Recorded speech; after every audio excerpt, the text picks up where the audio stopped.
Գերիների ազատում, հավաքական վերադարձ, սոցիալական խնդիրներ, հանրահավաքի պաշտպանություն արցախցիների իրավունքների։ Թուրքիայի ընդդիմությունը պատրաստվում է պայքարի երկրորդ ալիքին։ Ինչպես է իրավիճակը կառավարում Էրդողանը։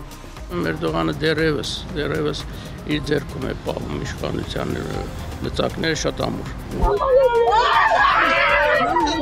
Ավերիչ երկրաշարժի զոհերի թիվը կարող է անցնել 10,000-ը, փլատակներում բազմաթիվ մարդիկ են մնացել։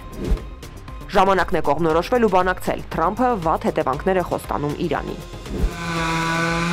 Ծառերի կոտորած բնության զարթոնքին զուգահեռ Երևանի օդը վտանգավոր է դառնում մարդկանց կյանքի համար։ Եվ պայծառ գույների սիրահարը նկարիչների միությունում բացվել է անմահ հերոս Գոռ Հակոբյանի ցուցահանդեսը։